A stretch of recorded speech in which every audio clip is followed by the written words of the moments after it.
כמי שעסק בלקראים וראה אנשים מלאכים שמיתו עצמם עליה וקיבלו ממנה חיים, כמי שטעם טעמה לרגעים וראה אנשים באמת מאושרים ואיזה אור על הפנים. Tonight, I really wanted to speak, as we all know, we all are under the feeling of the loss of our great Gadol Hador, Reb Chaim Kanievsky, Zecher Tzaddik V'Kodesh L'Vracha. And as part of the Gedolim series, I felt that maybe tonight we should speak a little bit about our Gadol Hador, really the only way to describe him. Our great, great giant that we had for so many and so many years, and was our shining light, the crown of our people, and the warrior for our people. And to speak about Reb Chaim is really you got to be, as they said by the Aspedim yesterday, you have to be a giant to be able to understand what kind of giant we have within our midst. And I'm definitely not a giant. Everyone else was speaking, his brother-in-law, Reb Yitzchak Zilberstein, and Shlita Shbiga Zutnishtark, and his son, Reb Shleimer, they're all speaking about, we really can't speak about it because he was so gavaldik. He was so great. But we can maybe glean certain things. But before I speak a little bit about, some thoughts on the passing of such a great person and the loss that we all feel, and maybe some of the lessons that we can learn from him, I just want to speak a little bit just about the Levaya yesterday. Everyone saw the videos, or you saw the hookups if you weren't in Eretz Yisrael, and the live feeds and everything else. And I just want to say that, I myself left very early in the morning to go in order to get there in time. And we thought that they said they were going to close the roads for the private traffic already at 6 o'clock, only let buses in. But in the end of the day, Baruch Hashem, so I left at 4:45 in the morning, and I went and picked up my grandson at the Tachana Merkazit, and then his brother-in-law. And we drove, and Baruch Hashem, able to get there. We even got right into Bnei Brak, next to the Coca-Cola on Rehov Kahneman. And we parked the car, and no problems. And we walked up to Vishnitz, and there they had minyanim. The minyanim factory was just starting, and we got one of the earlier minyanim. And then we ended up, I just want to speak a little bit about this, just the amount of chesed that went on. Just in Vishnitz itself, first of all, it's tremendous, beautiful, beautiful new base medrash that they built. I couldn't get over the base medrash. When they finally opened it up later on in the day, in the morning, they opened it up. Place filled up, 1,500 people sitting and learning, all kinds of people. I was sitting in a small base medrash downstairs. But then what happened was, besides that, they have the minyanim factory going. Then they have the coffee and the tea, and a whole like 20 things ready, cups and everything, anything you wanted. Then all of a sudden in the middle they start coming into the base manager, say, everyone that wants to eat breakfast, there's breakfast. And they brought in food. Fresh rolls and fresh cookies and fresh, for cottage cheese and everything else, and dips and hummus and everything else. And they set up tables, and they were feeding hundreds and hundreds of people. And it was just amazing to see. There must have been thousands of people they fed. It was all chesed. And my son told me he was in a different base medrash in a different part of Bnei Brak, and over there, not only were they serving meals, they said anyone that needs a place to sleep, it's people that got in late last night, or people that haven't had a chance to sleep tonight. We have apartments with beds that people can go to sleep. And then during the Levaya, the massive amount of people, no one knows exactly how many people were there. Some people say it was 400,000. Some people say 750,000. They were talking about getting 1 million, but they don't really know. But the amount of private people, Yidden, that were just from their own homes bringing out water and bringing out cookies. And I remember seeing Yidden, come, please take drink something. Tremendous amount of chesed. And then the way it was set up, with the, they learned from previous years, they knew there was going to be a massive levaya. So the police really, they did a fantastic job, the police. Fantastic job. And I know that at the end of the Levaya, I wasn't there when it happened, but by the cemetery, supposedly there were people that made a Chilul Hashem, the only way to describe it. They went to get close to the kever.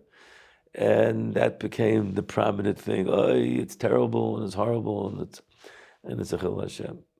But if you take a look at it in the numbers, everybody's overwhelming majority, hundreds of thousands of people that did such a Kiddush Hashem, to be able to escort and to be malav and go to Lador to his final resting place, did it with such kavod and such haracha. And then there were people that can't control themselves, can't control their emotions, and they're wrong in what they do.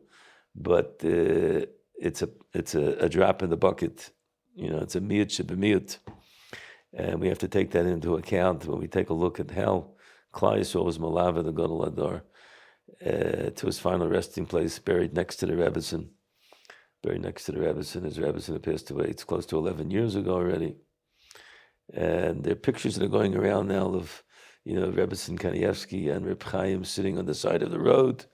It happened to be that was taken when they went, they passed by Telstone, and everyone thinks they were on a tiyul. They really wanted to. They were on their way, I think, to Yerushalayim to go to the Kotel. And then the way back, they had a flat tire. And I just heard this today, that the person that took them in the car was a driver that used to drive him at certain times. In those days, Reb Chaim wasn't as well known.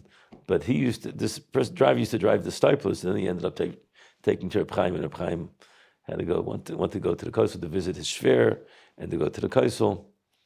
And when they had the flat tire, this person would fix the flat tire, and Reb Chaim was sitting and learning a sefer. The Rebbetzin was saying Tillim, and that's the scene that everyone saw. But I heard that the driver asked Reb Chaim, "Why did I get a flat tire? Why did I get a flat tire?" And I was doing a mitzvah, I was taking a person to the Kaisel, I was taking Reb Chaim to the Kaisel. Why would? So he said, "It's a Baal Shem Tov." Reb Chaim said over Baal Shem Tov. That the Baal Shem Tov says that there was once a Yid that came to see the Baal Shem Tov, and on the way he got stuck.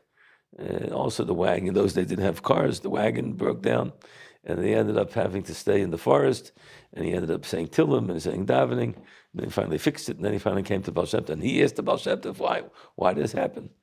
So the Baal Shem Tov said that in that particular place, they needed tefillas, that particular area. We don't know what the cheshbonos are. So Reb Chaim said, it's this makam over here, and was right next to Telstone. Now, they don't say it over there. I don't know if that's, and I don't know the exact dates. I haven't had a chance to check it. But Lefi Ani is Daiti. I know that at that particular place, which was on the highway, the highway 1 next to Telstone, I think it was after that point, there was a terrible terrorist attack many, many years ago, where an Arab pushed the driver, and the bus flew over on the side of the road, and people were killed and people were injured. Who knows if Reb Chaim's tefillas at that point weren't the tefillas that helped to save people? Again, that's a conjecture, and everyone has to check the dates on that. But that's one scene that comes to mind about Reb Chaim. Rabbi, so when we think about the loss of such a gadol, so we have to say, look, what's the takeaway? What's the takeaway? It's the takeaway for us. Well, are we supposed to become Reb Chaims? Is that what our job is? No, I don't think we should become Reb Chaims. We're not going to become Reb Chaims. But there's certain things that we have to analyze. Number one is, I saw brought down in the Sefer that just came out in Reb Shlomo Zalman, Zecher Tzadik Levracha. Reb Shlomo Zalman said in the Hesped, they said a Hesped was yet on Reb Shlomo Zalman after Reb Shlomo Zalman was nifter. So Reb Chaim Brim Zatzal said, what can we learn from Reb Shlomo Zalman? Look at what the Adam can become. Look at what a person can become. Godless Adam. Godless Adam. If we think about it, we take a look at what we had, Reb Chaim Zatzal. Look at what a person can become. It's shaykh for a person to become Reb Chaim. Are all of us going to become Reb Chaims? No. But what we see is that it's shaykh for man to become a real yid that takes Torah seriously, to become Reb Chaim. Become Reb Chaim. And I think that's a lesson for all of us, that all of us should understand that we should take upon ourselves, if I really want to somehow take something from Reb Chaim's Petira for myself, that it should be a tikkun. It should be that to try to make ourselves better. Try to make ourselves better. Each person in his madrega. And I think that's a great lesson. That's a great lesson. There was a certain Kabbalah that I took yesterday at the Levaya, because Reb Yitzchak Zilberstein, one of the things he said is that, now's the time when the heavens are open and we can ask for refuahs, we can ask for Yeshuas and everything else, but there's no question that the Rebbeinu Shalom is going to give it to us if we somehow are going to elevate ourselves. And I took a certain small Kabbalah, and I was able to do it today. I was able to do that Kabbalah today. So if we didn't do it yet, we can still take ourselves, we can still take upon ourselves a certain Kabbalah to make ourselves into a greater Adam HaShalim. That's one takeaway. The second takeaway is that for some reason, it was so sudden. No one expected it, even though people that were in the know knew that Reb Chaim was very, very schwach lately and everything else, but no one expected it to happen. And when did it happen? It happened on Shushan Purim. It was at the end of the Shushan Purim, middle of the Suda for many, many people here in Yerushalayim. And to me, it brought back the Shushan Purim of 1986, when Reb Moshe Feinstein Zecher Tzadik Levracha was nifter, and the Levaya was here in Yerushalayim. It was a different type of context, because already he had been passed away before, and the Levaya came here. It was also a massive Levaya, and at that Levaya, the Psak Halacha was that there's going to be a Levaya, and everyone should attend the Levaya. And then immediately after the Levaya, that was the Psak Halacha that Rav Shlomo Zalman and Rav Yashiv gave. Everyone should go home, and everyone should make a Suda, because you have to mekayim the mitzvah of the Suda, and that's a mitzvah that the Chachamim were misakin. Over here it was a little bit different. I think like the Rebbeinu Shalom gave us a matana, that the Rebbeinu Shalom said, you know what, I'm going to give you your Shushan Purim. Chaim is going to be taken away in Shushan Purim, but he's going to be all the way at the end of the Suda. You'll be mekayim all the mitzvahs, ketikuna. There won't be Levaya on Shushan Purim. You'll be able to get what you have to get. Another aspect of Reb Chaim's godless that we're feeling the loss now. So it's really like we're speaking about the godless, and now we're tying it into the loss because it's so fresh. Is that Reb Chaim was just filled with such avas Yisrael. Everyone felt his avas Yisrael. His godless in Torah was moiridik, but his avas Yisrael was moiridik. The numbers of people that came to that house every day, asking for brachas, asking for Yeshuas, asking for eitzes. Hundreds and hundreds of people every day. And Reb Chaim took them all in. And what kind of people? It was B'nai Torah, it was Chilonim, it was Breslovers, it was Mizrahi, it was Sephardi, it was Ashkenazi, Bali Tshuva. Everyone came to Reb Chaim. Everyone came to Reb Chaim. And he was there for everybody. There's a little clip that's going around now about a Chiloni person that was by Reb Chaim, and his son had been killed in a terrorist attack. He was a soldier, and he came to Reb Chaim. He was wearing a yarmulke, and he said over that Reb Chaim is a Chiloni person, but he came, and Reb Chaim was with him. Reb Chaim started crying with him, and Reb Chaim told him, "Your son is now sitting together with Reb Shimon Bar Yochai in the Beis Din Shamal." Shimon Bar Yochai. And then he caressed his cheek, Reb Chaim caressed his cheek, and Reb Chaim was crying with him. But he said he's in an exalted place.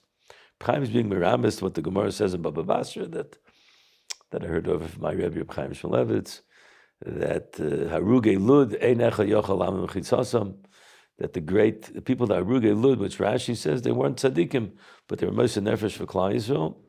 If they're Moshe Nefesh for Klal Yisrael, then no one can stand in their level where they are in the Bezdin Shemala.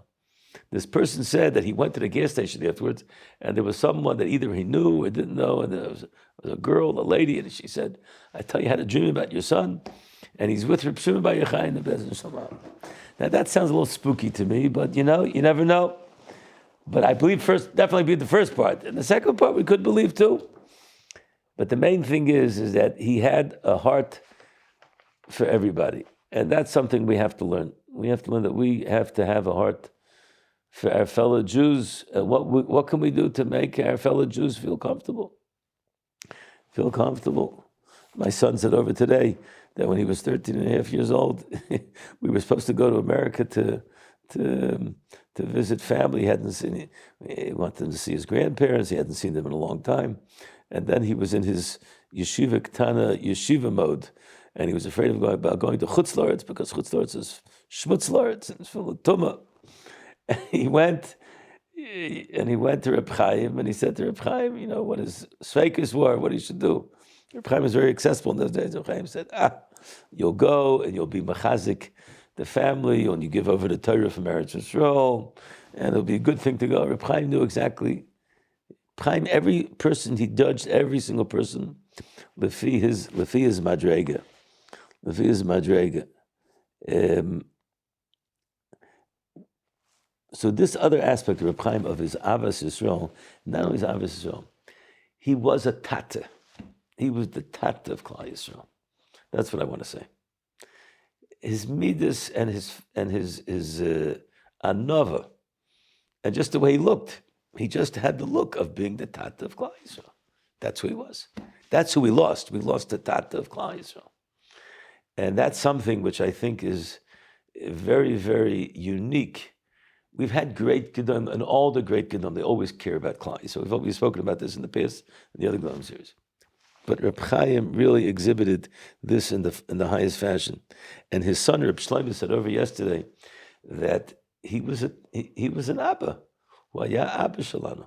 He wasn't Stam only the Gadol Ador. He said he used to play games with us. The games we played weren't the games that other kids played. We used to take out Sfarim, certain Sefer, and all the Mamre Chazal. We would test them on it. We would tell him a Chazal. We would tell him a Chazal, and he would say, "Oh, it's this Gemara right over here. This is Gemara right over here." And then they would check. "Oh, you're right, Tati." Then he asked other questions. He spent time with them. He gave them bechinas. He talked with them.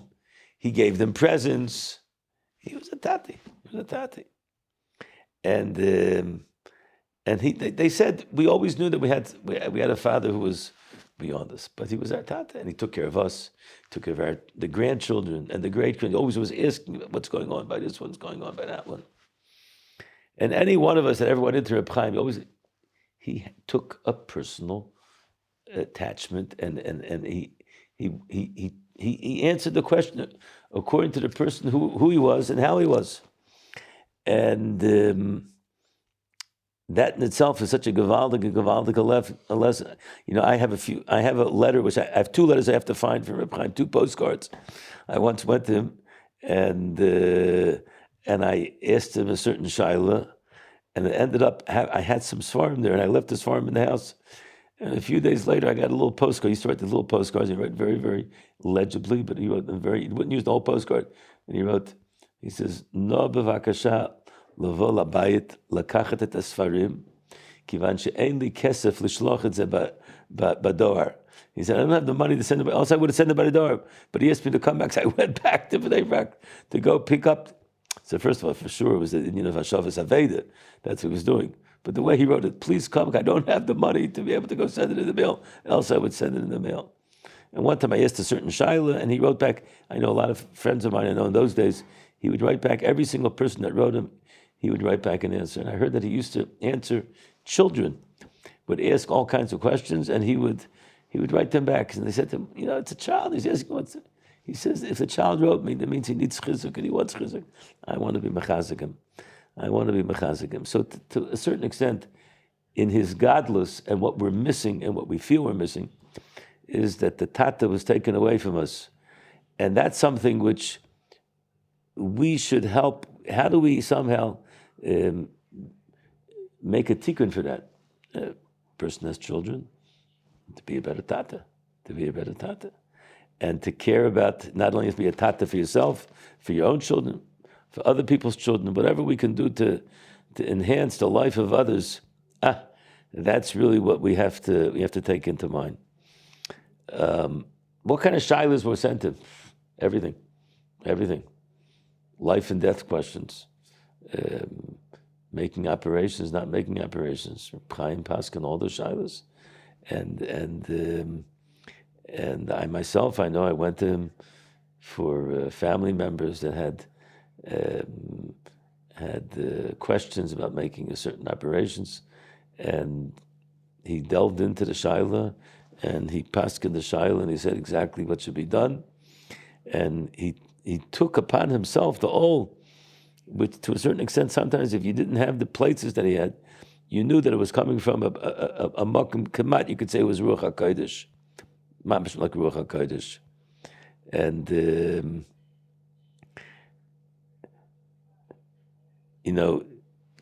to understand Reb Chaim in this area, we have to understand that for sure his midas were the finest order. He came from a house that was steeped in Torah and Yira. His father was the stipler, Reb Chaim Kanievsky, who was a gadol, and his mother was the sister of the Chazon Ish. He was born in Pinsk. He came to Eretz at a very young age. The family came together with the Chazon Ish. They lived in Bnei Brak in the days when Bnei Brak was literally fields and everything else. They lived in the beginning by the Chazon Ish, and they finally rented an apartment. And Reb Chaim went to the cheder in Bnei Brak. Then he went to yeshiva in Lamja. He learned with his father many mesechtas. I heard when he was younger. I heard that the Chazon Ish, that the stipler thought that he didn't have the best head, and I heard that he asked the Chazon Ish, and the Chazon Ish said he should learn Bekiyas. And supposedly, not only did he learn Bekiyas, we know what kind of Bekiyas. We don't know what kind of Bekiyas he had, but we think we know what kind of Bekiyas he had. But we know he's a big bucky. That's what we know. But he became a big Baal Ma'ayin as well. I just have over here one of the Sfarim, the Derech Chachma. He's famous, called the Derech Hamuna. Derech Chachma, all the different Sfarim that he wrote. The clarity is amazing, and the Bekiyas is amazing. And it only came about because he learned Torah Yom V'Layla. He learned Torah day and night. And at the same time, learned Torah day and night. He was a family man. He had a sense of humor. The son said yesterday, Reb Shlomo said, when he came home from Kollel, he went to Kollel Chazon Ish for lunch. He wouldn't start eating the meal unless the Reb Chaim Kanievsky was sitting there with him. She had to be there, they had to eat together. Supper time, if they came back from Kollel again, the same thing.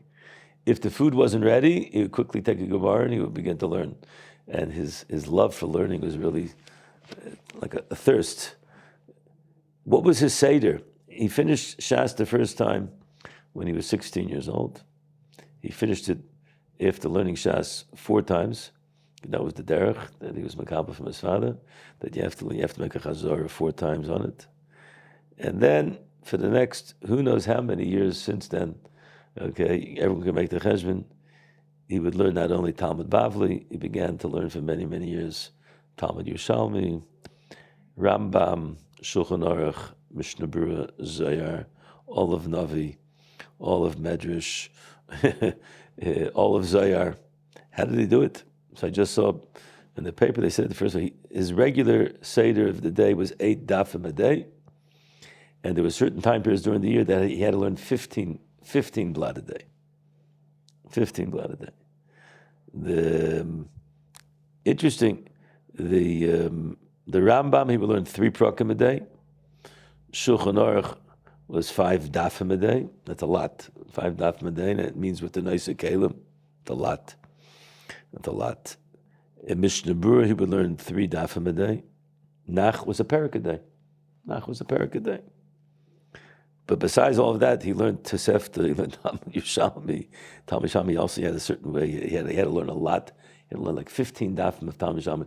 Talmud Shammai is a lot of Mishnayos. He learned Parsha Shavua, but he didn't learn just Parsha Shavua. In Vayikra, he learned Teres Kanim, he learned the Mechilta, he learned all the different, and he learned all the Midrashim, and he learned all the Zohar. And he would start learning it. His Seder Hayom would start from Chatzos Laila, when he'd do Tikkun Chatzos. Then he would start learning Zohar. Then he would start learning all the different chiyuvim that he had. He learned to the wee hours of the morning, and he had his chiyuvim, as he called it, what he had to finish. And every year he finished it, and he made us see him on Erev Pesach in his house. In the last years, it became very famous to see him on Erev Pesach. But in a leap year, he would finish it a month early, because he had the Seder was set up. And Rabbi Sai, he finished this year, Shushan Purim Tovshin Pei Beis. He finished all of his chiyuvim. For who knows how many times that he did it. So the truth is like this: his bikiyas was phenomenal. His knowledge, a story that I heard firsthand, and everyone's been hearing about it from my friend Rabbi Shua Hartman, who's a big expert on the Maral, and he found in one of the writings of the Maral says that Tchias HaMeisim is going to start from Chevron. That's the first place with Tchias HaMeisim. People think it starts with Har Zeisim. No, it's on Chevron. The others are going to get up. But he looked for the sources, because he writes the Svar and went to see the sources. No Gemara that he could find. He couldn't find a Medrash. He didn't know. And one day he was in Bnei Brak, and Reb Chaim, many, many years ago, was a lot more. Reb Chaim used to go for walks in those days. He saw Reb Chaim walking. He went to Reb Chaim, and he asked Reb Chaim the Shaila, what's the source? So Reb Chaim was walking with him, and Reb Chaim, after a few steps, says, Nishtin Bavli. It's not in Bavli. Then he walked a few more steps, says, Nishtin Yerushalmi. It's not in Yerushalmi. A few more steps, Nishtin Medrash. It's not in the Medrash. It's not in Bavli, Yerushalmi, Medrash, Agadas, Halachas. Then he went a few more steps. He says, it's a diuk in a tikkunei zayar. It's not even in the zayar. It's in the tikkunei zayar, which is like the notes of the zayar. And he had a big smile on his face. That I heard from Rebbe Shua. Rebbe Shua was just floored. That means he was able to maintain the knowledge in such a great, great fashion. I went to him, Shaila's buying and selling apartments, unbelievable. And he would take upon himself all these different Shailas. And he said a certain, we told about a certain issue. He said, person shouldn't be a Baal Chayv. He said, person has an apartment and he has got to pay his chayvus. He should sell his apartment to pay his chayvus. That's it. That's what he said. He was a very responsible person. He was a very normal person. In many, many areas, when it came to especially Shmiras Haguf, he was very, very makbid. And at the same time, he gave eitzes about when to do an operation, when not to do operation. He was really, he had a siyata d'shmaya of come out like a ruach hakodesh. We don't understand it, except what we want to say over is the Mishnah in Avos really describes Reb Chaim in a Mishnah in the last parak of Pirkei Avos. Chachamim, Shana Chachamim, Reb Meir Omer. Reb Meir says, "Kol ha'osek b'Torah lishma." And that's osek in Torah lishma. Zoich l'dvarim harbe. Zoich to many, many things. V'lo yoid. Not only zoich to many things, the whole world is kedai for him. The whole world was created just for him. Nikra Reya. He's called a friend. Ohuv, a loved one. Oyev esamakim. He's loved by the Rebbeinu Shalom. Oyev esabrius. He loves the Rebbeinu Shalom. He loves people. Mesamech esamakim. He's mesamech the Rebbeinu Shalom. He's mesamech the brius. He gets anova and yira. And then it says v'nana mimena eitzav v'toshia. The whole world is able to get from him advice and bina and gvura. And I remember always saying over what the Reb Chaim Volozhin says, that what is this? Who is this person? This person is a person that's learning Torah with such an ava and such a cheshik that if it was up to him, he wouldn't sleep, he wouldn't eat. All of his days would just be filled with Torah. Now that's the madrega that Reb Chaim was on. He loved the Torah, and he loved the Rebbeinu Shalom, and because of that, he loved people. Because the Torah gives you all the different ingredients that you need in order to live in this world. And I'd like to say like this, that Reb Chaim lived in our generation, and we have to be very, very thankful that Rebbeinu Shalom gave us this great matana to have such a good living in our generation. What are we going to do now without Reb Chaim? I just mentioned to someone on the phone, what about Reb Chaim? We always had the address to go. So for sure, Lei Alman Yisrael, the Jewish people are never bereft. We realized that the Rebbeinu Shalom decided that Reb Chaim has to be in the Bezdin Shemal, and there he's going to work for us. It used to be maybe we had like a crutch, I have a Torah, I go to Reb Chaim. Reb Chaim's going to give me a bracha. I always used to say when people would go and you go to Reb Chaim, they ask for brachas. It's not just enough to ask for the bracha. If you're going for bracha, you have to be deserving of it. So you have to take upon yourself something. And a lot of times that's what Reb Chaim would say. My own brother-in-law had to have an operation, and there was a question on a chas v'sholom, an amputation, and he said to learn Keitzer Regel, to learn Hilchus Shalosh Regalim, because that will give chizik to the regel. And we saw mamish, everyone in the family, including my brother-in-law, my sister, they took upon themselves to learn Hilchus Yontif and to learn Keitzer Regel Babakama. And miraculously, the machla everything was saved, and Baruch Hashem, he had a refuah and a Yeshua. Reb Chaim always used to say to learn more Torah, learn to daven. And every single time when I would take a person to Reb Chaim, I would always say, after you come out of Reb Chaim's davening for you, but we have to daven for ourselves. The Rebbeinu is now telling us, we don't have Reb Chaim here, but we always have the Rebbeinu Shalom. Rebbeinu Shalom is with us all the time. We have to daven better. We have to learn better. To take what we can from these great attributes, from the tremendous, tremendous source of avo that the Rebbeinu Shalom gave us by having Reb Chaim in our generation, from the tremendous source of seeing what a person can become, the Adam HaShalim. We saw what the Adam HaShalim is, and this week's parsha, it speaks about the Mrs. Aaron, the sons of Aaron, Akai, Nadav, and Avihu. And we know that Aaron Akayan, after his sons died, it says Vayidam Aaron. Aaron was quiet. A certain respect is Vayidam Aaron is that he was quiet. He just couldn't express himself, the sorrow that he had.